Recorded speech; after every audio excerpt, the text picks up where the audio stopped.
came up with multi-story farming, you don't have to be, say, all the way out in St. Elizabeth. You can put one of those buildings right out there at Caymanas. Don't use a lot of land space, and you have fresh vegetable, and you can transport it right to Kingston easily.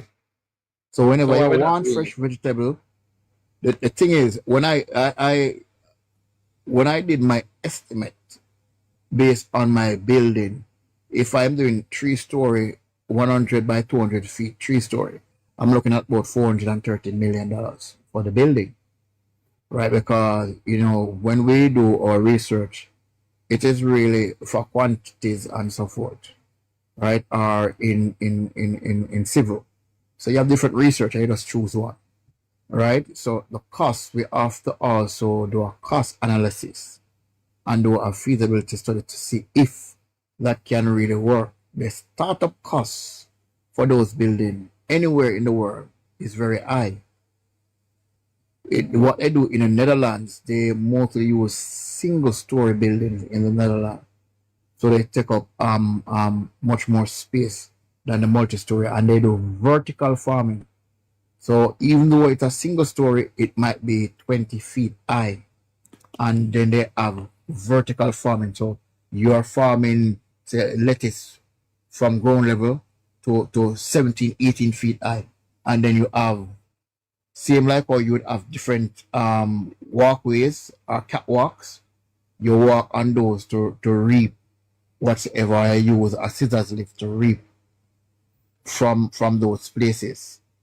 So it is something that now it might not be easy to do, but I can guarantee you that is where the future is going. America is starting to catch on with it. So Harash, right? What do you think is the biggest deterrent to farming? The biggest deterrent? Capital. I think capital is one, but you see, once you as a young person see that you can go in farming and you can do even hydro or aeroponics, which is a type of hydroponics, what will happen is, because now you can actually control the taste of the thing with that. Yeah. You can That- control the that's the point I taste, you wanted to can make. control You the can control- texture. You can control the texture and the sweetness. Yeah, but what do you think is Everything preventing about more the people plant. from being interested in becoming a... One of the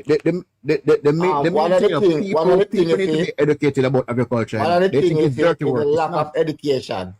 A Yeah, lot of educate us them. Jamaican are not exposed to the level of technology that is out there in terms of enhancing farming. We don't know about it. That's And the again, problem. Winston, I think one of the deterrent is a lot of people feel in themselves that you have to go out there and you have to purchase these nutrients, which that is not true. Hence, I think for Jamaica, the deep water hydroponics is better, because you are doing two things. You're raising fish, plus you're doing crops. So you're making money from both. And I think that is where we should go as a country, because that will prevent us from importing nutrients. All we have to do is buy feed the fishes, right? Circulate the fish water through the plants, so it will get the nitrogens and the phosphorus and the zinc. You get all of those things. And what you need to do also is to check the pH. I think the only drawback they are saying with that system is, if the system is infected, you will lose some money. So you think of the You have to potential be- loss? What cause people to just not, hurricane? And No. everything? I think that's the biggest deterrent. I think it's a hurricane, but the hurricane is one, But if you invest in those, as we are saying, those greenhouses that can withstand control maybe a farm. category 7, Yeah. what will happen is that when we have a hurricane, it will not affect us any at all. It will And not affect as I the say, agriculture sector in certain things that they produce. right. So you That- put one of because- those vertical Like you must farms. understand, in Singapore, they have cyclone but it don't affect the agriculture in the control farming. because they use Because the hurricane building resistance are building. construct to face up to category 7 Right. And that hurricane. is what I was thinking when I did my project. I was saying, if we can face those category 7, it's the same thing came into my mind, category 7. Once we can face those, what will happen is that after hurricane, food price don't have to shut up. You put one close to Kingston, one close to every major town. So you have one close to Kingston here, one close to Spanish Town, one in Portmore, and you put them all over the country. So if private investors want to invest in that, they can go and invest and give them incentives. That means you don't pressure them. When you look at the Burnham Lodge land, you see? When you look at the Burnham Lodge sugar lands, right? Those are arable lands. And let's say then, if government seriously like say reserve a section of those land and say let us set up infrastructure and say we can get partnership with the private sector as well and set up the infrastructure for controlled farming, and then the produce on that now will sell into Kingston and Montego Bay and Mandeville and St. Catherine and Spanish Town and all over. It would have such great ease, especially for the vegetable and fruit market. You understand? But we keep on doing the same thing. It would. We keep on doing the same thing over and over and expect a different result. And we know that most likely every year when the hurricane season starts, that we are going to be affected by a direct hit or an outer ban. Right? And we are not doing nothing to mitigate to protect our agriculture. That is the thing is we need to do, as you say, resilient farming. We cannot just do one set of things. Some people just plant pure cabbage. You have to be smart. You have to be smart when you're doing farming. I think educating our people would be very, very good. And also, if our politicians look at the political will and say, here what, we are going to invest, say, 10 billion. We are going to do a giant venture, whether JLP or PNP. Listen me, we need to bring Jamaica forward. We looking at Vision 2030. We want this to be a part of our future. I don't hear, some say Satan, right, or Gator, right? I don't hear him coming not like that. I know that out here the vertical farming, the tower farming is actually catching on maybe by a one I tower. think with farming, the optics are not attractive to the youth. Me think most farmer really, when you look at most of them, is not like it not look glamorous enough youth, like, Remember, just some old man in the country, and in probably a farm. Past that. No, I know, but I'm saying that most people still see, and that most people have in their mind when they think about farmers. Man, a little idea jumping on my head. It's like in terms of like with the junior stock exchange that we have. If we can get young, bright minds, young people who can come up and form a company, maybe 2, 3, 4 of them, put together a company, listed that company in the junior stock exchange, and you can raise funds to do the build out of the infrastructure and whatsoever. Before you do that, you're going to do all your feasibility studies and etc. And you raise the capital and you put up your infrastructure. But you can, if one person or 2 person branch out in this, and you can use that one person as a pilot project, and then you can encourage others. But can you form a company and go for junior stock exchange though? I do not see we are putting any imagination in the way how we govern seriously. No, Winston, when I say, can you have to form a company and go on a junior stock exchange? I don't know if that can, if that can work like that. Because usually companies that set up on junior stock exchange are always companies that have been operating for quite some time. Yeah, And that's true. yeah, I guess you would have to have some like capital already or some assets or something. Your company have to have some value to it before you can. You know, foresight that when Bruce Golding came to power, 2008, one of the things that he said that stimulated my mind very much, you know. You see, when he was talking about venture capital, Yes. he could never build out a venture capital industry, you know, Jamaica gone, you know. Yes, because I don't know how that ever get off the ground. I don't know how Jamaica can benefit from venture That is capital. what holding us back, you know. Most of us do not have the capital to put your ideas to reality. No, but it's a venture capital thing. But I think my colleague she never did do something like that one time. But first time, you don't say it. A venture capital like Silicon Valley was so successful, you know. Yeah. It like Silicon Valley so successful. A venture capital like Taiwan economy was doing that well. That's why they could be able to build out all of these chip industry and etc. etc. You understand? But Because Winston, sometimes you know, foresight, you have brilliant ideas and you know have no capital. You know that may have a brilliant $5 million US ideas, but they don't know how to get the first dollar. Sometimes the idea stress me. I put it in a writing and everything in a detailed form. But that's how it is. Baby, we have got the idea. Farming, it in? Yeah, farming. Winston, I have Farming. similar ideas, but I lay down right here now, and something that start coming in my mind. You know, start small, start with 2 thoughts. You understand me? Start somewhere. Once you start, the momentum will grow. If you don't start, you won't grow. That's the first thing that came to my mind because I know my little plan, and you know, you might just talk to somebody that you know your lecturer and say, you know, I have this idea that, and you can maybe do it as a project, and you do it and you present it, and everybody, you know, gravitate to it, and then you look and you say, all right, when you do your calculations and all that, and you look at feasibility, you say, you know, if you start smaller, it work out better. So we call it research facilities.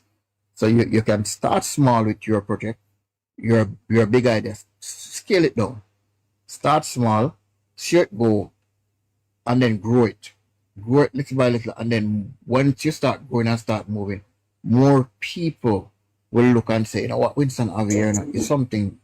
It is working. It's small, but you're just growing. And once you start growing, people gonna start taking on to you, and that's all the thing go and grow. Yeah, man. I have my ideas, you know, and based on what you say, Winston, that kind of innovate me further, and I say, you know what, start small. So I start seeing a picture where I'm going to put it, how it going to be. So we have to start somewhere, and that's what I realize. That's true, and that's why enough people idea not get off the ground because them I think of the biggest way to start, you know, and them I think of like what they don't have, right? Than to think of how they can start with what they have. Like right. Guys. So foresight, you see, I listen to Jack Moy. When Jack Moy come up with his idea to create this market space, using the internet to sell goods and services. And when he speak of it, nobody in China believed in what he was saying. A matter of fact, most of the Chinese people not even know that there was a thing named the internet. Right? And Jack Moy said he went to America and he went to Silicon Valley and he was seeking venture capital to start his business off the ground. No bank in America would buy his idea. He went back to China. That time China He went to. He said, "Don't think of there's a bank in China that he did not go to. Nobody would willing to fund this idea." And he said, "You have this venture capital investor." Said the man, I think he said the man is American, but he was gonna go to Taiwan or have what I call it now, like a conference. And he said that he buy a plane ticket and went to Taiwan. He not even have a invitation to that workshop, but he found himself there. And when the gentleman made his presentation, Jack Morrison found himself on the stage. And even security started wrestling him. And the gentleman waved to the security and said, "Allow him." And said to him, "I will give you 3 minutes to make your presentation." And he introduced himself. And within 1.5 minutes of his presentation, the gentleman said to him, "Mr. Moore, you need to go no further. I will put $16 million in your ideas." And he said to the man, "No, thank you, sir. I only need 8 million US at the time." Today, Jack Ma is the richest man in China. Richest man in China because somebody finally believed in his idea, put up the capital, and his business started to grow. Right now, Alibaba bigger than Amazon. Bigger than Amazon.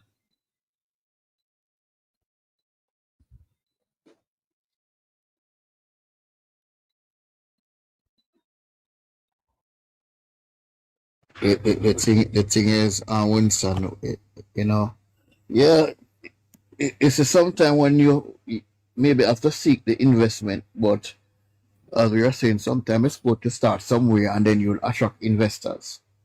Because I remember years ago, I think the agricultural minister back then, Yeah. I can't remember if it's Robert Montague was the agricultural minister. Can't remember what, right?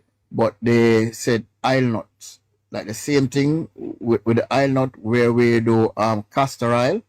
Yeah. They were government was actually granting lands for people to plant the isle nut plant and to do castor oil. I don't know how many people took it up in Jamaica. I remember. So in general, what I know, Jamaican people always shy away from agriculture. Even back then, Rudder Clark used to give PNP people money to do agriculture and livestock rearing and what they do. I know somebody would just take him money and go out one bar. I say, "Oh, me not feed no ag." They open a bar with the money. Yeah. And you know that castor oil could be one of the easiest things to plant in Jamaica. Because you could just plow the land. You don't have to overplow the land. You just clear the land.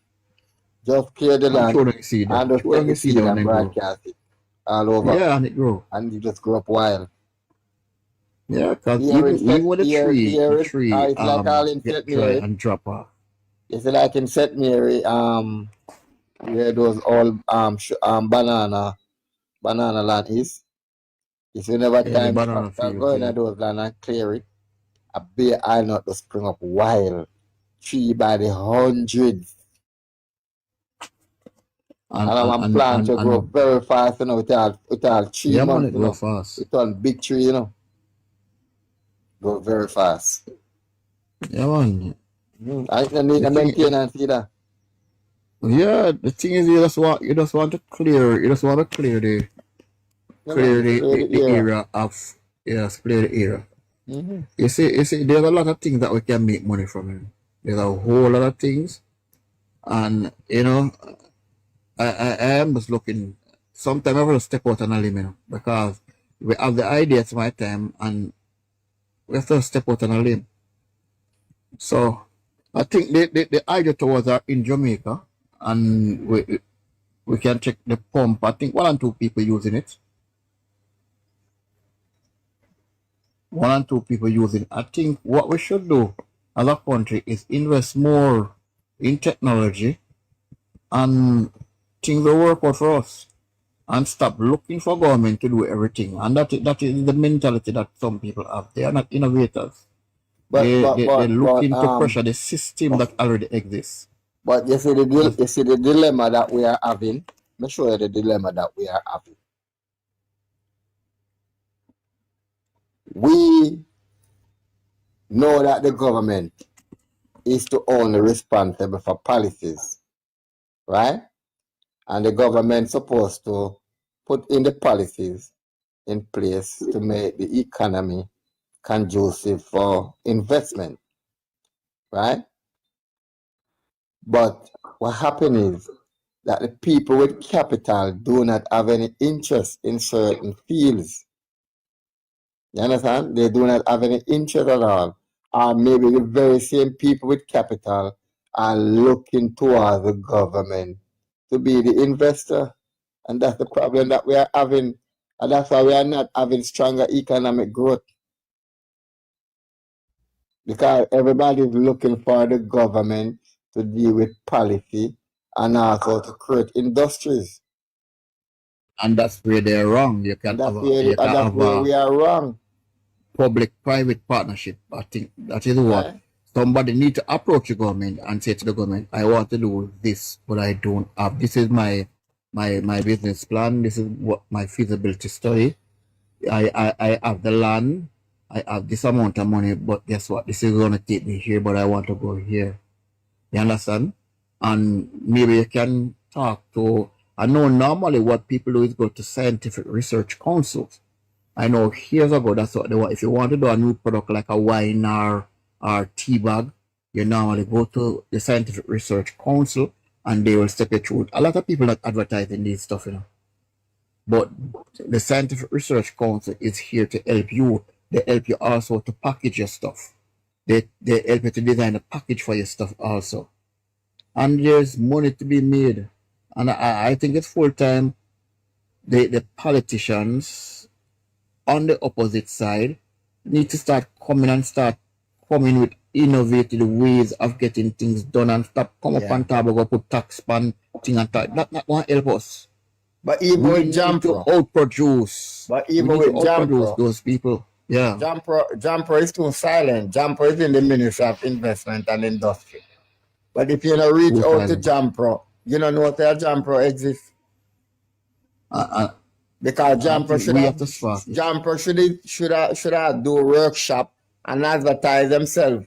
Let the people know that listen, we are here and we offer this type of service and this type of service, and we can walk you through this and walk you through that. But if people don't reach out to Jampro, we don't know that exists.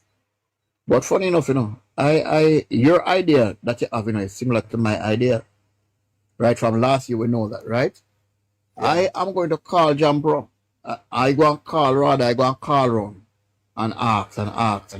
Because sometimes that's how it is, you know. We have to call around and ask and innovate and get where we want to go. Because I know also the government make land available for agriculture. And a lot of people, a lot of politicians not talking that. A lot of people, they want to win election, but they're not coming up and say, all right, this is what the government is doing. I am proposing this way. They don't have nothing. All they talk is negative about the country. Tear down the country. Mash down the country. They don't have nothing to build the country. No, but the PMP only interested in to come to distribute what is there. That's what the PMP is good for. Distribution.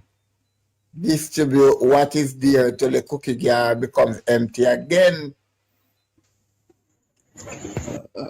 And we can't afford that. Isn't that what they done in from 72 to 1980? And from 89 to 2008? Yeah, man, I remember clearly. Right? Till Ronnie Tweed said they have transferred the wealth of the Jamaican people to a fortunate few. We can do much better. You see, people have to liberate their mind, and that is the reason why a lot of people, you know, look. And I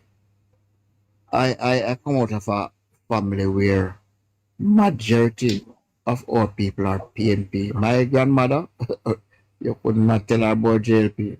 You can't tell her nothing about JLP. She don't want to hear about that. And I think that's where the PNP is. They capture the women. And once they capture the woman from the handout policy, they think they capture the whole soul. And that is what is happening to us. If you even realize, when you post a text on anything that is on TikTok about the PNP, you realize a lot of mostly women that comment and curse you out. Mostly women, not men. Yeah. So they capture those people, like my grandmother, passed and gone maybe 5 years now.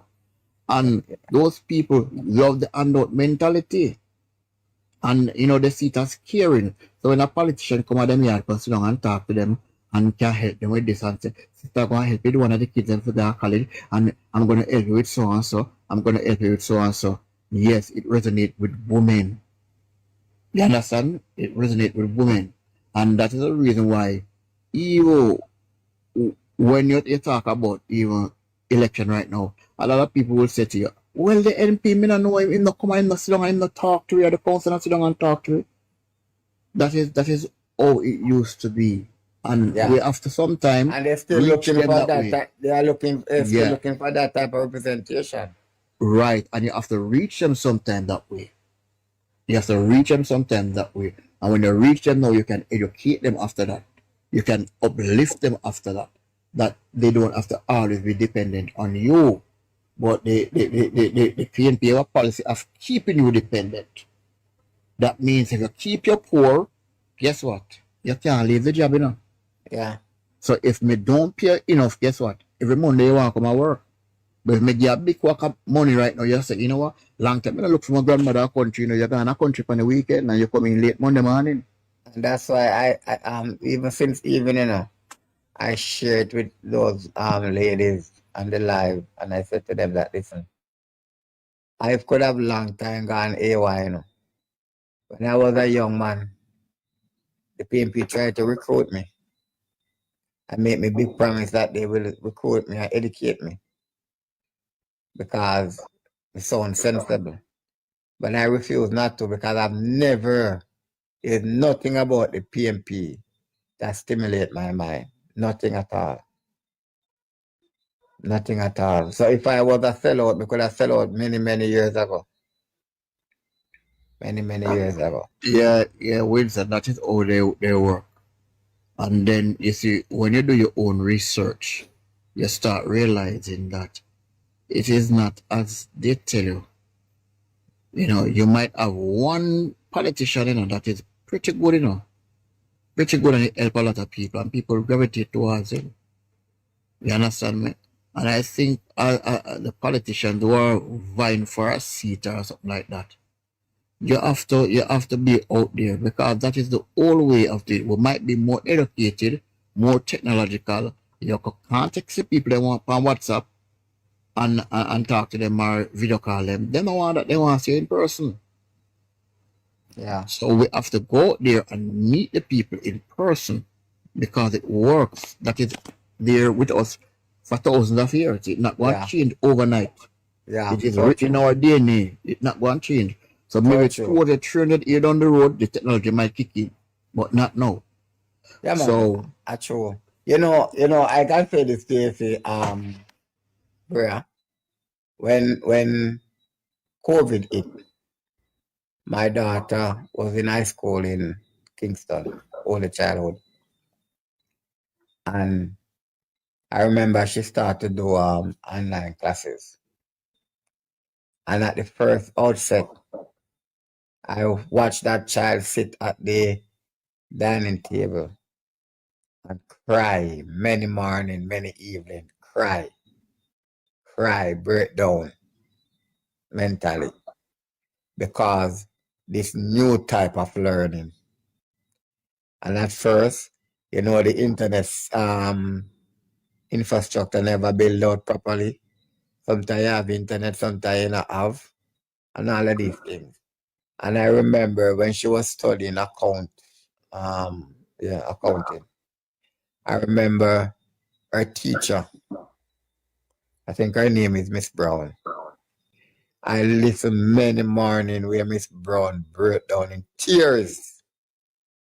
And she said she couldn't understand what is happening with her student, because it's like the children then wasn't get grasping what she was teaching. And she was saying that, but when she usually teach them face to face, the children were performing so well.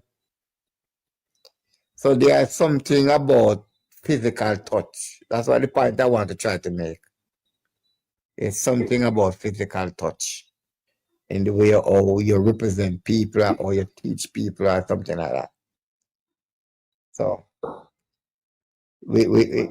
as what you say, the politicians they need to touch base with their people and pay them constituency some personal touch.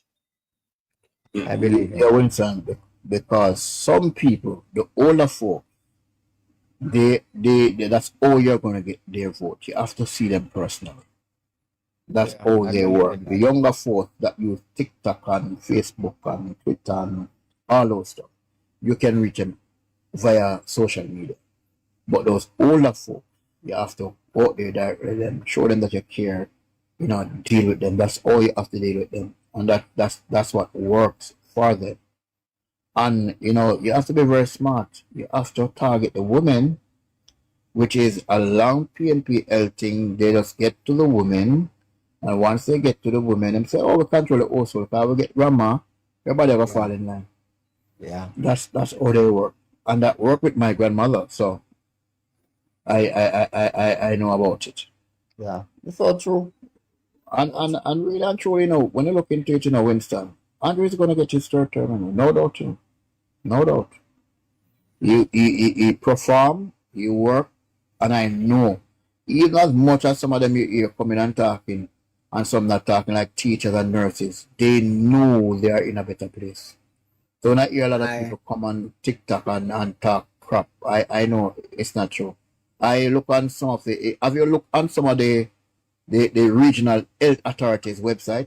There are jobs on there. And the jobs are paying good. And the jobs don't require no degree. 560, including maths and English. Wow. And you're getting $2 million per year. Per year. Yeah. And I download the form and say, yeah, anyway, my passing stage. Yeah. You understand? And a lot of people talk like no job in Jamaica. There's so much job in Jamaica. Right now, if you want a backhoe operator, you have to dig down a place to find one. Well, let me tell you about that. I'm in a construction, brother. So I can tell you about that. Sometimes I have excavation to be dig. Sometimes you check out 10 backhoe people and you can't get a backhoe. You can't get a backhoe. Sometimes you have to pause the project and wait till when a man can get Saturday, Sunday. You hear me? So I can't I'm in the same field, I think we have a lot in common. Agriculture, backhoe, and early childhood. Come on. You understand? So I can tell you, brother. So, and despite the year, the crying and the something that go on, it's only those who definitely are wait to dip them out in the trough, really a balance and nothing not go on, brother. Trust me. Winston, them can ball because I see this week we needed a backhoe operator. I will call more than 15 persons. More than 15 persons of the backhoe, put it on site, nobody to operate it. Nobody to operate it. Yeah. So I don't even listen to some of those people. Yeah, man. You want carpenters, and you get him to them and say, boss, sir, I can't come in till Monday because I'm on a piece of thing. You call about carpenter, you can get 10 easy. So I don't listen to those people when they talk. These PNP people when they talk. We know the industry is not at all they talk it. Right now, if you want a carpenter, a plaster man, a mason, it's hard to get. Me use that mark something. Tell you this. I live on the main here in Portland. And every arc truck and every tankwell truck have a pass my gate. Every morning. And let me tell you something, brother. Tankwell truck and arc truck come to Portland more than how taxi apply the road from Anata Bay to Buff Bay. With building construction material. I may ask yourself the question.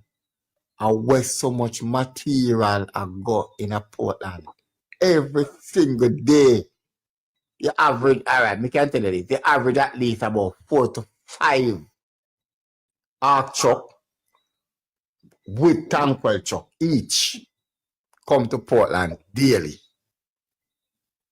And Winston, I remember when COVID was at its peak, I was in Portland working. And and when I was in Portland working, the police give us a certain time and say, listen me, I know government say construction can go on to a certain time. Them say, listen me, I'm out tonight, don't not making at 7 o'clock when I lock off tonight, you know. Yeah. Yeah, man. And I was saying to somebody also, when you leave Foreshore Road, going down to where Piggy's is, right? On the right hand side when you're going out to Folly. You remember that building that they were renovating and they put on one section more than that what parish council give them what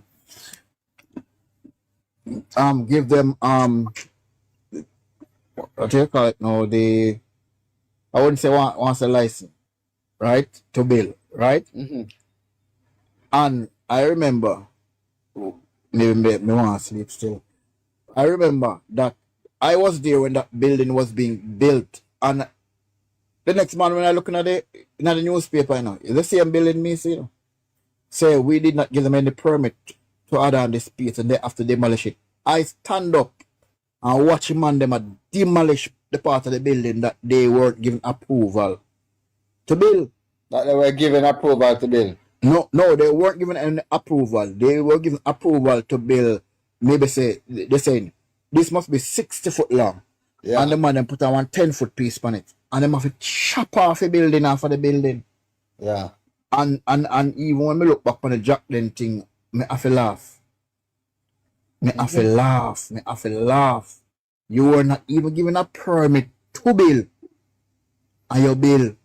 Me sure if a Portland is there. If a Portland is there, they have to chop down the whole building. And yeah. Yeah. And I always tell people Portland is strict. I remember we were working for one of those big men. Yeah, man. Portland very strict. Portland Parish Council, and I get to with them. All right. Right across from where you call that building there, that Indian guy before you reach in front of Folly Oval, right beside the church, right? There was a building, a little building across the road. The guy have some cook shop. Him to have one of I think him to have a red under CRV.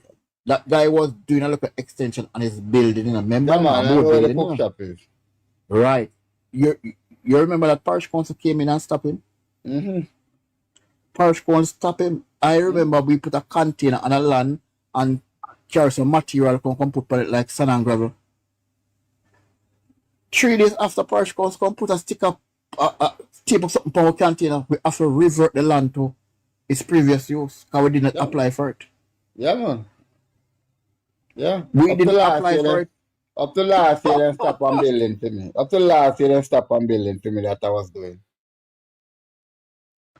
So it's a weird start. It when I look what happened with Jack, then I said, my God, if in that Portland, him have for vex because them money that you're in building. Yeah, man. And they don't want no money from you because at the end of the day, you weren't giving no approval. Right. So you have to tear it down. Yeah. Because even the building that they stopped for me, the plan is being drawn now. But it's upstairs. We were doing a fence wall, and the fence wall was controversial, right? The owner for the land was overstepping our boundary.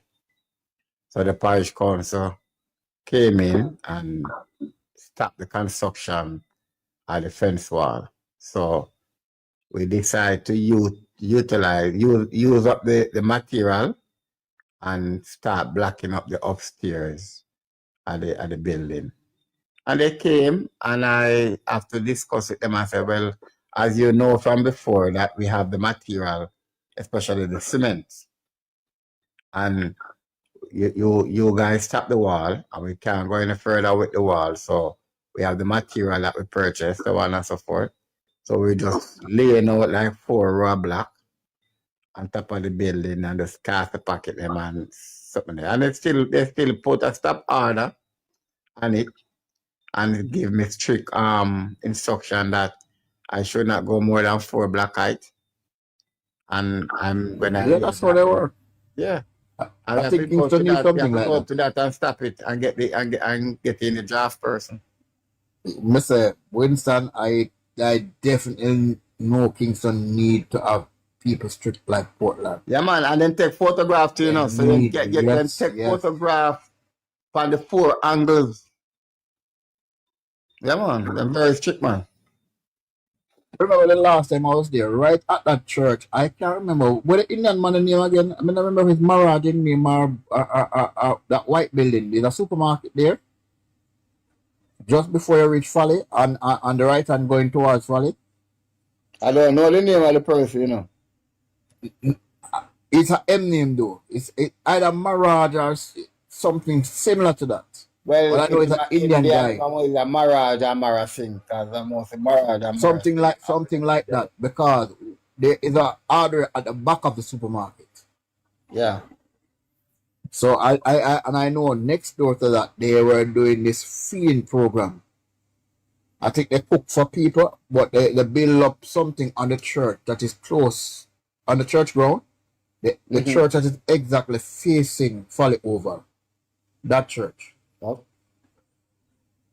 Okay. Yeah, and I know they have a feeding program where they do a feeding program on it where they build something like some kitchen and something like that where they cook and help the needy and something like that. Yeah, man, Kingston needs something strict like that, because these people now, you see, with them people now, they're getting away with a lot of stuff. And I know if that building was in Portland, they might have chop it off. No, me not ask any question. Me show them and them don't care. They might say you chop it off, because at the end of the day, you were given a permit to do it, and we are not going to sign a permit for you. Yeah, man.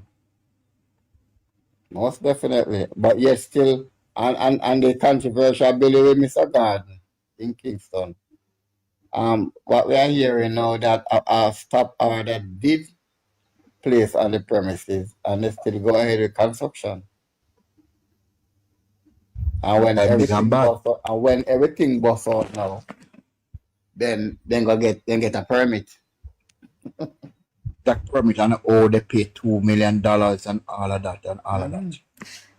That is more than a bridge. And right now the building is a bridge. Because I number one, I am just looking on it. I don't think the title for that property say you can build on the boundary. So if the title is clear, then they can build on the boundary. I can tell you, one side of the building is about 6 feet away from the boundary line. Yeah. And if you check it facing the building, the right hand side is about 6 feet from the neighbor's building. Okay. And I think it's 2 property he bought, 2 in 1. Because when I look at it, I pass almost every day. So I have an understanding of it. I think it's 2 property he bought and put the 2 of them in 1. But the right hand side of the building is pretty much too close. And normally, for a normal building, you have a 5 feet setback from the boundary, and then for each additional floor, I think it's somewhere between 3 or maybe 5 additional 5 feet. Yeah. I can't quite remember. It depends on it depends, because there's some commercial here. They can build on the boundary. From once you control the water, one get over the other man's premises. Yeah, that one don't have it. I'm sure about that. Because every building beside it is step back properly from the boundary. Okay. And even if you look at the back of the building, if you even look on the back of the building, what those guys use, they use 2x4 scaffolding, going 4. It's not 3-story. A lot of people saying streets 4. It's basically 4-story. We could say 3.5, because they step back from the front. The last one, they step it in. Right, they step it in. So when you look on the scaffold that those guys had to climb to do the work, it was very dangerous. Personally, you couldn't get me go up on a scaffold like that. And then I put up the proper metal scaffolding. No, 2x4. Right now I have the pictures then. Right now I have the pictures of the building a long time. I'm not sure if I look here. And I never know who owned the building. When I was talking around in my mouth, I never know who owned the building, because the name didn't go on the building. And I was saying that is very dangerous. And guess what? The building is very unsafe. The scaffolding system is unsafe. But from a different angle, if a JLP councillor did that, and at the same time sit on the board that deal with the building, sit on the building committee board, you know that JLP councillor has to resign. No, man, Gordon had to resign, man. He had to resign. Yeah, man, pressure reached him. He had to resign. He resigned. He resigned from the board, but not from the parish council. Not from the board, but not for the parish council. So you see, a lot of people don't even know that man had to resign from the board. A lot of people don't know. You don't hear the PNP talking about it. But I think he should also resign from the council. But the man is a very wealthy man. He don't need the council. He's used his connection in the council to get along with his business. And also his connection with the PMP to get all those government contracts from way back when Porsche was in power. So that's all long. Jack then and Manpower are those organizations that are aligned with the PNP. You understand me? So they get their contracts. And I hear that they wanted to reward him by giving him a constituency seat. Yeah, man. Peter Phillips want to give him the seat because that's what I heard. Research on him, that the government, there are some people who, we call informal settlers or squatters or whatever, and there was a piece of land that they were on, and the government was trying to get the land to buy to give to the people. And St. Bennett's Garden bought the land for $20 million and gave the people part of the land, and then the front part of the property is going to use for commercial activity. So there's a lot of things out there that a lot of people don't know. It's out there. It's in the paper. Even when he was going to do the building, it was advertised March 2023 that they were going to do a building for $300 million. It is in the newspaper. So I don't understand how a person like that don't go through and get the proper the requisite drawings and so forth and get the thing deal with. Wow. Get his. I don't understand. And imagine you sit on the board. I would never. The rules and regulations. Yeah. I mean, I would spend $300 million. So why you don't spend $1 million to get the plan draw and get it passed and everything? As a Winston, I would gladly pay the money because at the end of the day, I get back $1 million. I would gladly pay the money because at the end of the day, I work there. I'm collecting a salary from them. I'm going to get back my money. Yeah. I wouldn't see a problem to invest that in my department or in my council. I wouldn't have a problem. And then laugh and pay. Then suppose the parish council decide to pressure it and that building have to knock down. The thing, they're not going to pressure it because they already pass it and say you have to pay. He paid $2 million to get it passed. And then you hear the so-called mayor coming out and saying, these breaches, there is a law in the parish council that you can get an as-built drawing, approved for as-built.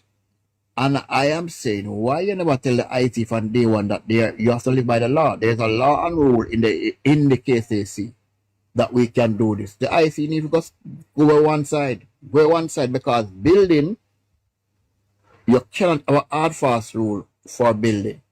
Once you don't exceed the density, you can allow people to change the inside of the building because after you get the strata I can go in my building and change it. If it's one bedroom, I have flat. I can change it in a two bedroom. You know, you can't come in there, come tell me nothing. Yeah, if I want to change The external.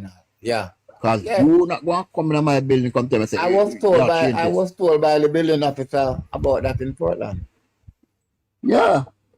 They behaving Kevin is behaving like construction run like bank. And a bank. Construction run like bank. Construction is different. Me know that. Because you can have a piece of Construction wall run like law firm. where the architect dry slant on the inside. If you want to turn it straight, you can turn it straight. Yeah. You just pay a look at money and say as built and put in a thing. And thing. A lot of people make it look like that. You can't bring them things to the construction industry because even America and all those developed countries, they allow you to do as built. Well, you just pay a fine. One thing I can say to you see, several times, I get plans. And let me tell you something. It's not everything architect drop on paper can done with concrete and board. Can tell you that. Several times. I get all the roof put on. And the roof, the drawing of the roof can't hold on the house. And you know as a builder have to tweak it. You have to tweak it and innovate and get a thing done. Innovate to make the roof can cover. Several times that happened to me. Several times. Yeah, man, it's reality. It's reality. Well, you see, these people don't understand that construction is both art and science. You understand me? It is both. It's not just one. Yeah. It's art and science. Yeah. Because when you look on architecture is art. Yeah. Right? Then when you look on structural engineering now, it's science. Science and math. So so it's not one thing, and that is what some of these people cannot understand. Structures are totally different from when you go put something in your math book or you put something in your account and do your bill and balance and all checks and balances and all of that. Construction of building is totally different, and if you don't design the building properly, people can lose their lives. Well, like I said, a 10-story and collapse. Oh, go. Last year, I was doing a apartment house in Anata Bay, St. Mary. Okay? What they happened, the neighboring yard, the neighboring premises, have a serious sewage system for many years. So their sewage and wastewater main clogged for many years. And the yard, the adjacent premises is a tenement yard where a couple people live there.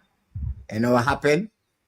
All of that wastewater and sewage water that used over the years, it now run through the sewage main, so it run underground onto the next premises. You see, when I get the excavators and the tractor and start to excavate the land, I'm saying that I am looking 4 feet depth.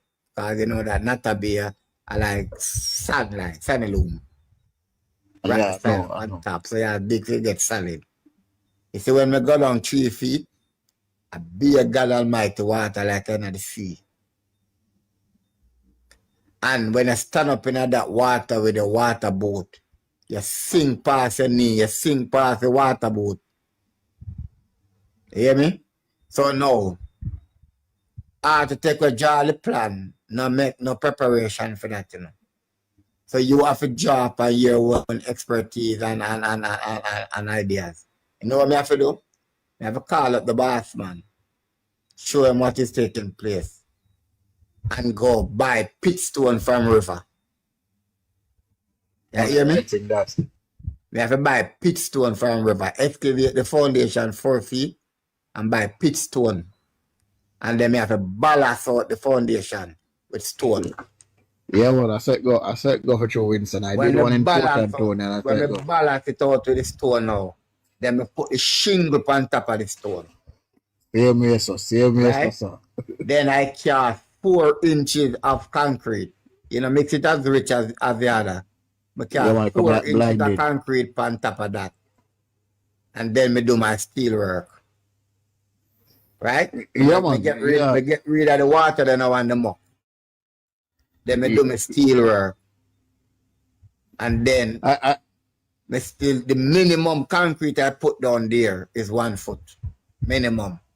I want to tell you, Winston, I did one in Portland, I don't really want to call it name and thing. And it's when we excavate 6 feet down, it's bare saline water, like bare salt water coming from the sea. Yeah. And it's the same thing I did. I ballast out the entire area. Yeah. And when I done cast, when I check my foundation slab, it's roughly about 3 feet thick. Yeah, man. Yeah. You understand? And that building is a multi-story building. Otherwise, we'd have to go through and pile the place. Yeah.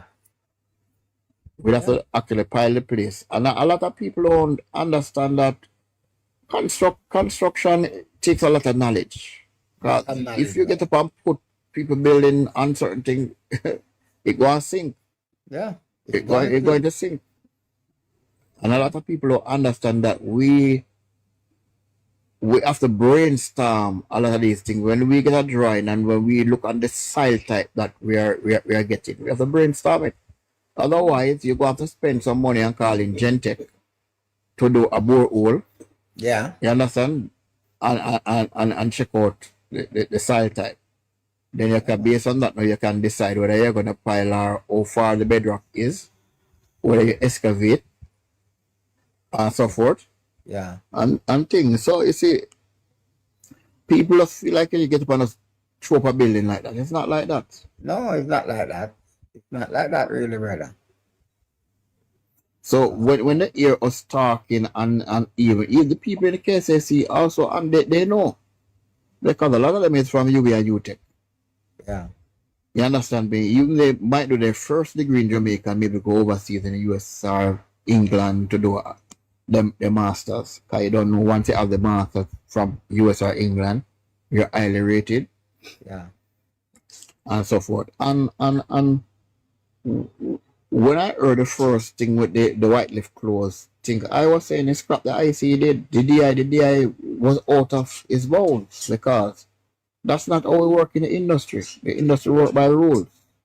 We know that that man was just out. The IC just out for blood.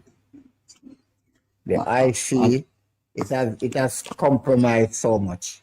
We definitely see that the IC has made a pact with the PNP to have a soft pull and the government.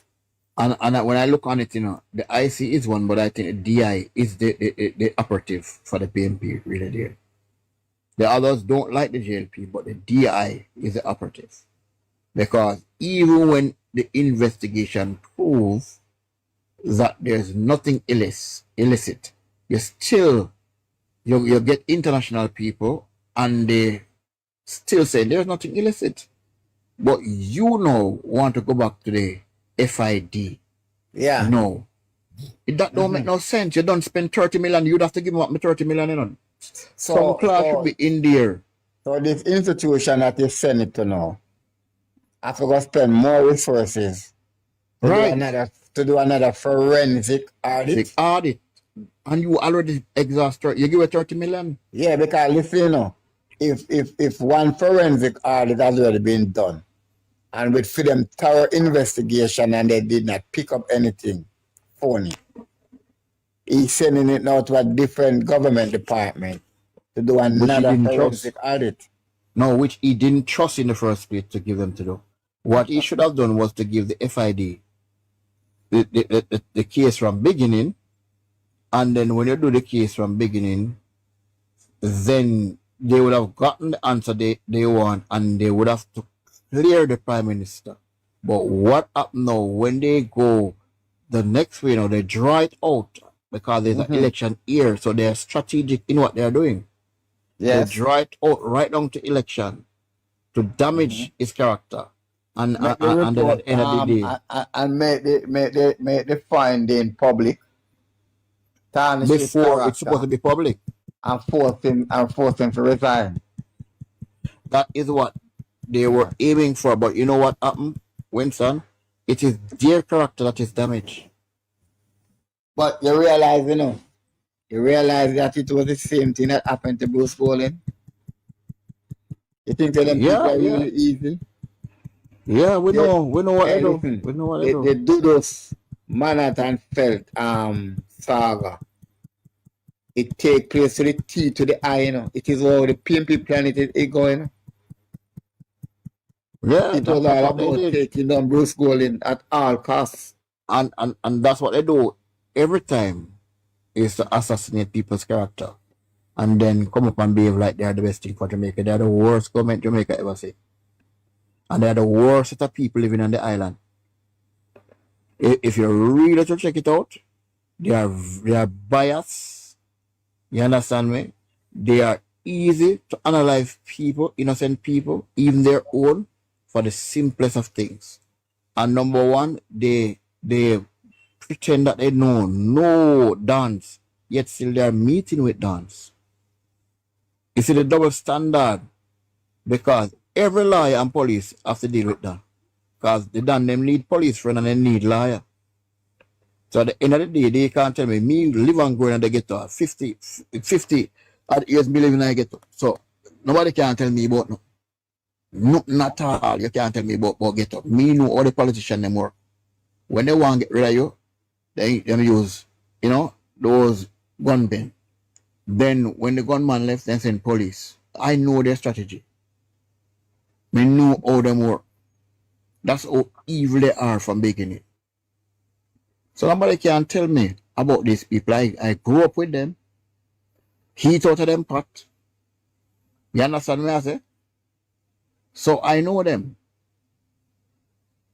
I know those type of people. My grandmother, my aunt and uncle, most of them, both sides, are PNP. So I know how they operate. I know how these people operate. So nobody can come tell me how them people operate. I know them inside out. Inside out. I know the thought process, how they think, and how they operate. So them can't fool me. And a lot of people need to sit down and need to look into this thing here. We need to bring our country forward. We need to make our country better. I understand the reason why people feel so hurt when it comes to politics. You don't want to be wrong. And that is the reason why most people, when they argue a point about PNP or JLP, you don't want to be wrong. You don't want to be wrong. The thing is, I learn to accept when I am wrong. If I am wrong, yeah, we'll accept it. But if you go on like you want to push it on my throat, I say, yeah, me wrong, or me go that way, but rare. If me want to argue with you. But when it comes to things like I remember, some years ago, when Portia was the local government minister, Desmond was the local the mayor at that time. He was mayor at that time. Yeah. And he was lobbying the local government ministry to get some new fire units for the fire station.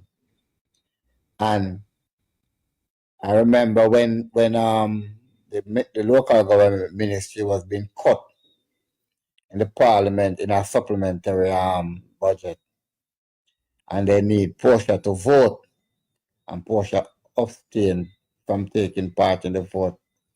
And I remember at the end of the sitting of the parliament, Maxine N. Wilson push up her hand in a Portia face. I don't know how they never catch a fight. Portia was verbally assaulted by her own members because she sided with the councillors.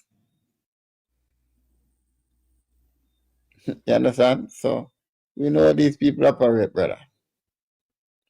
Winston, I remember when I was young, I see where, over time Portia changed. Because I remember back in the 80s, I used to see her because me a Japanese, so me know. Right? So I know what happened in the 80s. I know the war that was being fought in the 80s. I know, and I was small then, but I know the names that were thrown around. I remember when they used to do crash program work, a man named Mr. Wilson. You understand me? I know a lot of people because back then you never have no era was die-hearted. You have pocket of people living here, PMP living, one PMP live next door, one that's how Jamaica used to be. You never have no total garrison. Yeah. It is when they fought the war, from what I hear, in the 70s, but I know about the war in the 80s because I was old enough to remember that, right? And I remember that man named Mr. Wilson used to do crash program, and he was one of those man that deal with Carl Thompson back then, right? And so forth. And I remember when the war started, and all, I remember when the war started in the 80s, and things just get real bad. You couldn't sleep on your bed. When you're living at Kingston 11, Kingston 20, go around, you couldn't sleep on your bed. Yeah. You have to sleep on the floor. Yeah. So nobody can't tell me nothing. The amount of gunshot. I was being burned down. And if you are a PMP or a JLP, you had to move. So if you a JLP is the one, and them say, yo, I want a PMP, gunman a come clap your way, That one you live right now, they might come clap your way, You know how I escape it? My mother and my father, did live in Maxfield Avenue. I think they say what? 25 and a half Maxfield Avenue. And when Kingston started to get bad in those days, they live in our tenement yard, and she lived like a whole pack of one thing. The building that she lived in, there's a shop on the front of the building, and they broke the shop 2 consecutive nights. And as a little country lady, she get her covered, and she decided that she's not staying in Kingston, and with all the whole of gunshot and killing. And I saw my mother, because my mother is from St. Catherine, but she ended up here in Portland. But hold on, Winston. You know, it's a whole heap of common thing may have. Yeah. Farming, construction, early childhood. Yeah. Maxfield, because my parents used to live in Maxfield. They say, well, they used to live must Gem Road. My mother is from St. Catherine. Mother is from St. Catherine. So I don't remember if at 45 and a half Maxfield Avenue or at 35 and a half. Yeah. And either 35 and a half or 45 and a half Maxfield Avenue. And the thing is, what they told me, Winston, is that Maxfield, if you're coming to Kingston and you're not going to Maxfield, you're not going anywhere. Yeah. Who is running Maxfield? Which party is running Maxfield? PMP, Porsche, constituency. And if Maxfield was a residential era back in those days. It was the residential era back in those days, and you took it and you destroyed it. Then you talk about progress. You talk about what kind of progress you talk about when you get a residential era and turn it not get up. Yeah. Residential and era. That is what a lot of people not talking. They get a residential era that Tavares used to run. Tavares, for instance, father used to run. But when I listen to when Troy Kane was alive, Troy Kane said the seat that Portia Simpson Miller has, that seat was created in 1959, right? And Troy Kane said that seat was a predominant JLP seat. Even that seat, and when Portia was put there as councillor, it is she who changed that seat. Because all the way Labour, right, you have to run away. You have to run away, burn out and murder. Right? He even go as far as to say even those people who live down the concrete place before you reach on a 3 mile. So what name again? Tavares Garden? No, not Tavares Garden. Back to them call it, Yeah, back to 2 mile. No, not 2 mile sign. There's somebody Delacrete? Delacrete talking? Not Delacrete, man. Not remember the name. But I approach Just him to, I approach just tell him me to which constituency just tell me there. which side, man. I remember it. I think you go down on Spanish Town Road, and oh Lord, I remember the name of the place. You have And them White Ring and you have Bell some Rock. I think I some 3-story I ride the building around there, 3 and 4. No, man, it's Tavares God, man. Back to Seaman, right behind the market. The last building was built. Right behind back to market. Okay. And that market was, it was doing well. But you see, the scarcity business mash up the thing there, man. Yeah, Mash up the man. thing. Let me tell you something, man. So when we listen to Troy Kane and him have to listen, most of the labor right, who not dead, after ending up some end up in a sea view, and some of them Right, end up right. out of Central Village.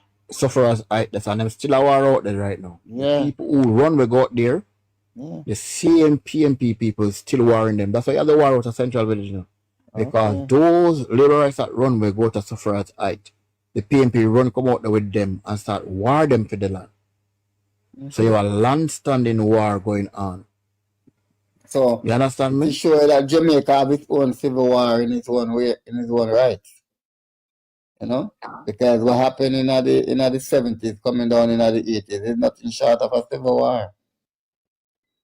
Right? Where a man is willing to kill you and burn your out because you have a different ideology from him. So and let me tell you something. I am seeing evidence of it coming back from this leader at the PMP. I am Person is seeing very it. evil. I am Very, seeing very it. evil. And the good thing about it, we don't have no firebrand, so to call member of parliament right now in the JLP side. No, man, push. we have firebrand, but let me tell you with JLP in general. We like to keep things we like peace. We like keep things peaceful. We like do things that benefit the country in general. Somebody put it in the chat here, Painland. Oh, Painland. I told my locality, me man. Yeah, I told my locality now. Yeah. 2 miles still Painland. Okay. So when you really check it out, when you really check out these things, JLP is peaceful. Only time you say a JLP with the war is when PMP has to bring the war coming up. PMP always is the aggressor. JLP never try to make war. If you put on a green shirt right now and walk anywhere, you hear somebody say something to you. Put on an orange shirt and nobody in the business with him. A man in the business with him in your orange shirt. It's not his business. He's not gonna look by and say they in your colors. He don't give one shit. Put on a green shirt and you got your PMP say something to you. That is how they are. They go out and they pick war everywhere them go. Yeah, man, them be like exactly who they are. Like them have a Jamaica belongs right to them. to rule Jamaica. Yeah, Jamaica be like a belongs Jamaica, to them. brother.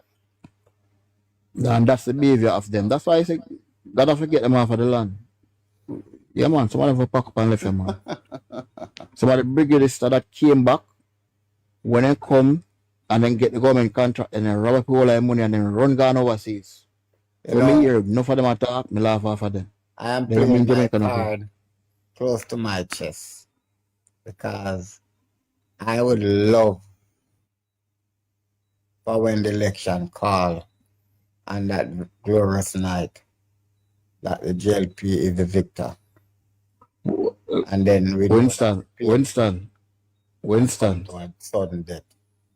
You see, going into this year from the IC, look here, when I know the JLP win the election very easy, it's when the IC went after Andrew through Eastbridge. I was looking on it. Petal can tell you, I was, maybe that night I didn't want anybody to talk. And I said, this is crap. We know the rules that govern the construction industry. You cannot just get up as IT and overstep your bounds. You need to contact NEPA and the KCC to do their due diligence and based on their finding and report. Then you come and make a thing. So what you're saying to us is that the KCC with all the engineers that are trained are not competent. And not competent. Yeah. You see people like those who think that they are more competent than everybody, they have a serious problem, you know. Yes. These are the people who are training in their field. What you say And, cannot go to court. and you know the big It part can't go to about it court. is a blatant lie, you know. A blatant lie. Because now, remember, you know, in the report, it's a 4-bedroom, you know, it's a two-bedroom unit turned 4-bedroom, you know. And You then don't it know it worked out already. that there's no such thing. And when they went, there were some demolition going on that was advanced. So if somebody put one room, because sometimes what happen, you know, and what the DI don't understand, and what most people don't understand in Jamaica, I can be doing an apartment, and guess what? Somebody say, you know what? Somebody know how I want to do, you know. And one man there they say, you know, we're gonna try, say we can do it that way there, you know. And then when you come back and you inspect, you say, yeah, brother, no put up this. I can have a main contractor, and when me come, me see him put up something in the building, in a one of my things. I say, yo, this have come down in the bridge. This have come down, and you tell me all the time. I say, it have come down. Because that happened to me already. And I said, no. Chris, You have started. to tear down the wall. Chris started.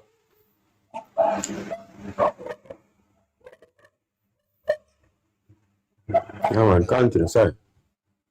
Yep. That thing happened to me already. We were, you know, we had a Chinese main contractor. I know I was a project manager for the developer. And the Chinese guy, they put up a wall in the building and I said, no, this can't work. Because what you're going to do now, you're going to put a support on the project. You have to take down the wall, take it down. Yeah. Yeah. And then go on and, you know, him call my boss and I said, listen, big man, the thing have to come down here, brother. The thing have to come down. And I see it happen with more than one people. I remember I was working on a project for one of those, you know, one of those well-known developers. And, you know, he did a pool and put a wall somewhere on the pool, like he want to put a little thing on the pool, style it up. The KSSA people come and say, no, you have to take it down. You have to take it down. And right away, it's all right. He must say, boy, you know, I try me that try. Me say, yeah, man, me know, I try it, but I said, go on. They tell us to take it down. We just call two man with sledgehammer and them just start knock on the wall, knock it down. Knock it down, yeah. And that is outside, not on the building. All right. And it can't go like that. And we knock it down. Mm-hmm.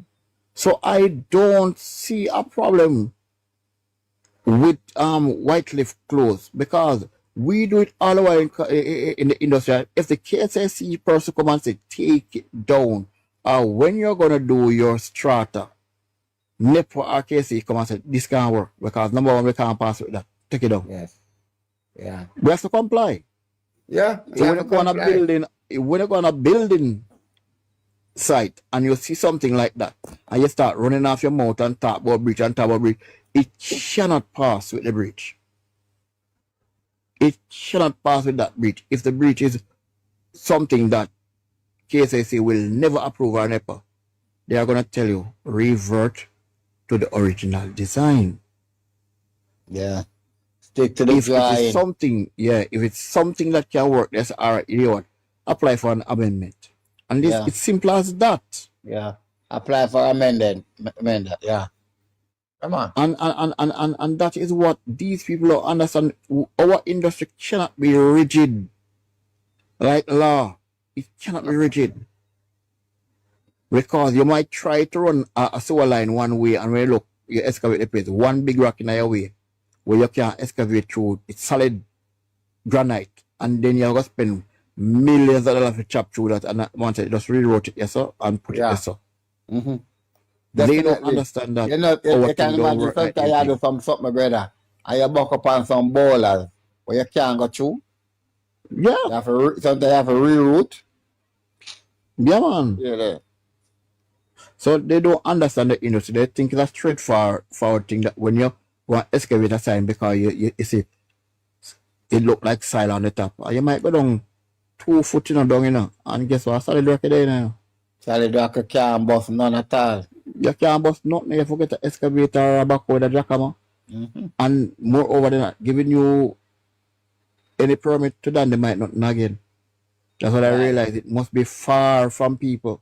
Far from people. If it is a build-up area, it have to be a virgin site. Yes, yeah. No. It have to be a virgin site. And you have to inform every neighbor that, we're going to do some blasting. And that person might say, no, me don't want to blast him.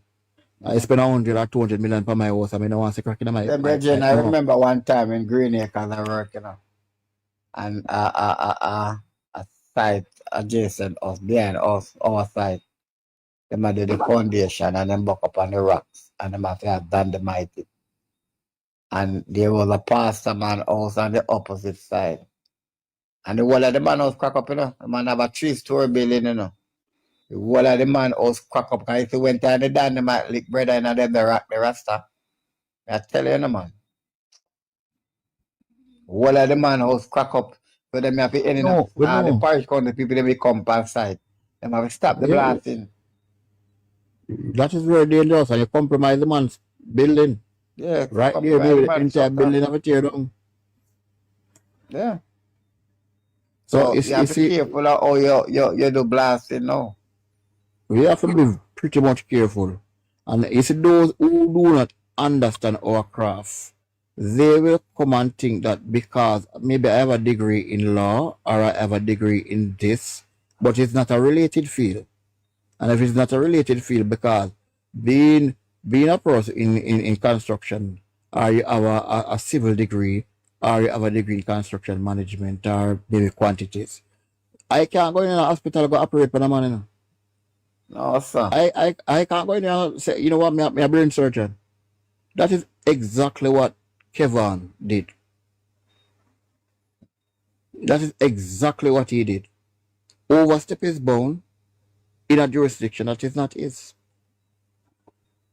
And then that proved to me that they are lawyers and judges and this and that. But yeah, man, they don't understand. The whole entire organization is compromised and it needs to be scrapped. Yeah, man, they need to go, man.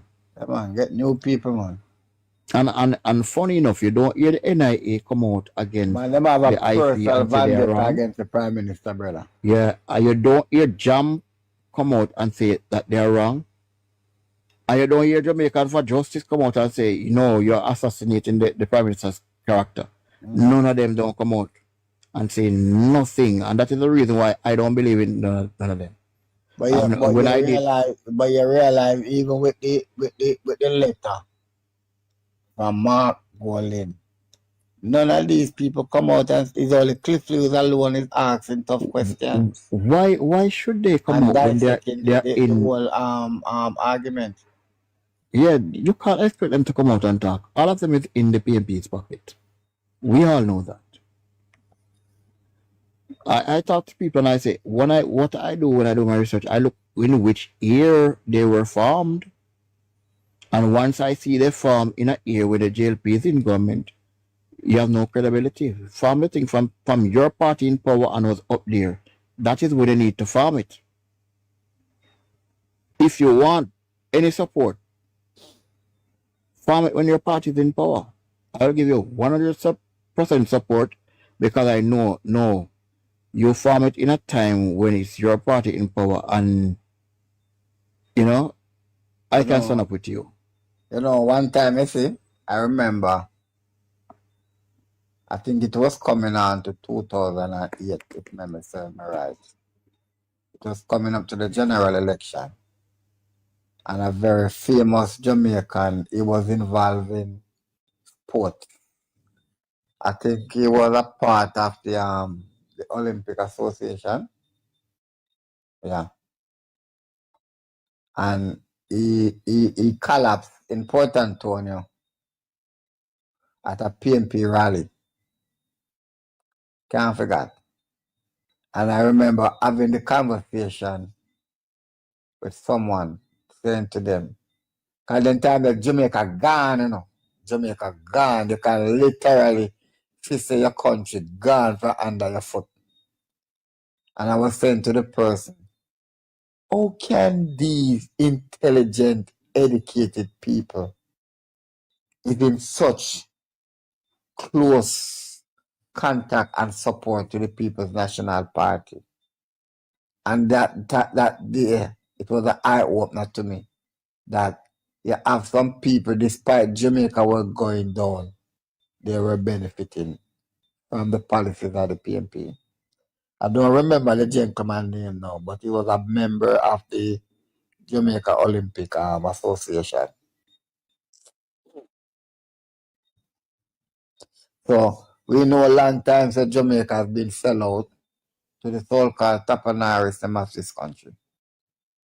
So, and they hate Andrew Olif because they are trying to reverse things and make Jamaica to be a place where all Jamaicans can own a piece a year.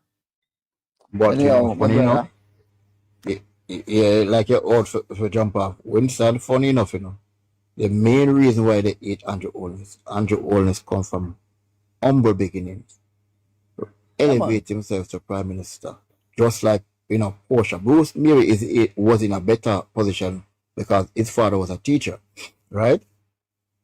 So those persons who come from humble beginning and rose to this position, they carry hatred for them. They hated Portia too, but no. Yeah, they hated Portia too. Mm-hmm. And funny enough, when I look at it You now, remember Winston, the famous if feature three prime ministers come from, say Portia only can read from a piece of paper. yeah, and funny enough, 3 prime ministers came from St. Catherine in close proximity. A lot of people don't look at that. I look at it all the while. Portia comes a stone throw away from where Bruce came from. Mm-hmm. Could all. You understand me?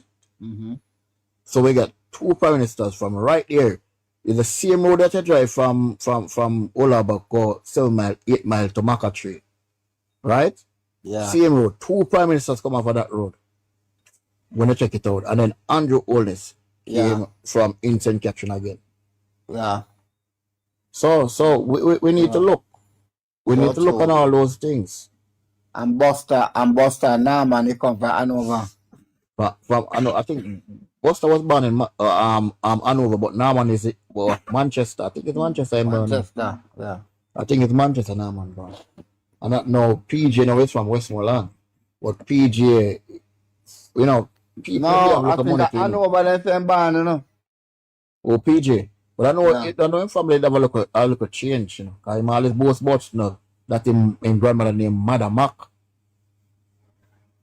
Okay.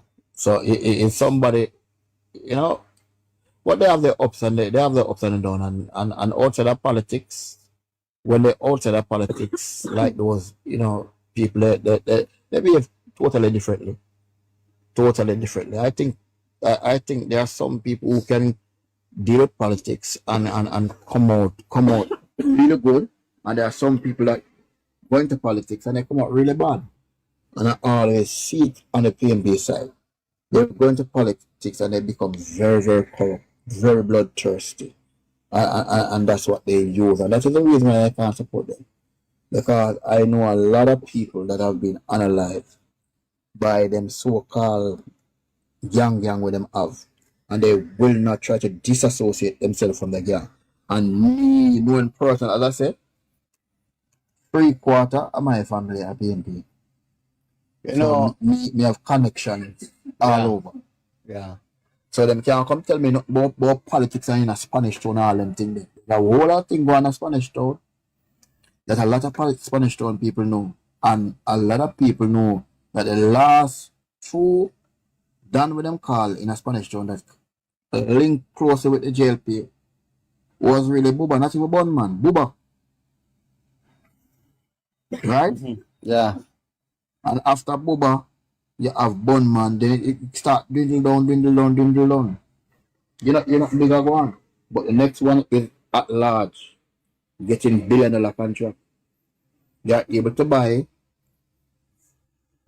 all kind of things, all kind of cans to load them thing. No, but look on it this way. It's funny. After Peter Philip killed Bulby, Eh? After Peter Phillips killed Bulby, we were of the opinion that the PMP were serious now of rooting out the gang out of Spanish Town. But instead of they take that opportunity to kill that cell, what they do is to facilitate it. And remember also, Peter Phillips also paid a political price. He was never forgiven for doing I've that. never been forgiven. Right, yeah, he was never forgiven for doing that. Yeah. And as a fact, he can talk about it. They never forgave him for that because they always say themselves that they are not aligned to no former gangs. But that is not true. They were giving those people orders and giving them money. See, come out now. That's where they get the money. They're getting billions of dollars. They're getting a lot of money. They can buy as much ammunition, as much thing as they want, and analyze people. That's why the multiple murders are going on in Jamaica because the so-called politicians are pumping money into those gangs. The question that I have, when the black man trial was taking place, and that has come out in the evidence that the parish council was paying over 1.8 million per month to the Klansman gang. Why no action never taken? Why the media never seriously take up that? You have to understand that they're aligned to them. They are getting money to them. They feel like they not get money. They maybe when the money run through those gangs, it run to them too. I don't put nothing behind none of them. All of them work the same way. Maybe that same gang members come and drop off the money, give them media people there with them figures. That's it. They go say one more something to you, and they never close off. In 2008 general election, a IF bus was confiscated in Mountain View. And when the police conduct the search, the bus was loaded and laden with marijuana, value over 3 billion Jamaican dollars. Can't forget. 3 billion Jamaican dollars. And I remember the reporter that was reporting on it. The police said they never hold anybody with the bus. But the police said they're going to run the license plate, the registration, and whatsoever, and say who the bus belongs to. When I heard the news, boss, I say, nothing more than an election weed. And nothing don't come up of that. You have never hear anything mentioned of that case again in Jamaica. That even the journalists even doing a follow-up investigation on it. That is how it goes, that's how it goes. I hear nothing coming on the news, and after that time I don't hear it again. And you don't hear about no court case, you don't hear about no trial, it just dead. Even when just put on the news. Even when they were gone on the war, I hear for them a follow strong lead. That's where everything always lead to nowhere. Nowhere. So my brother, we talk again here, sir. Yeah man. Have a good night. Yes, sir. Yeah man, same thing. The Talk Life, you gotta jump off, Talk Life, I want to see my city.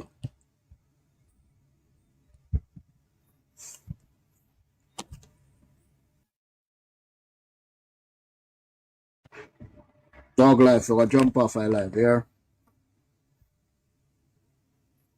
So we can run it back tomorrow.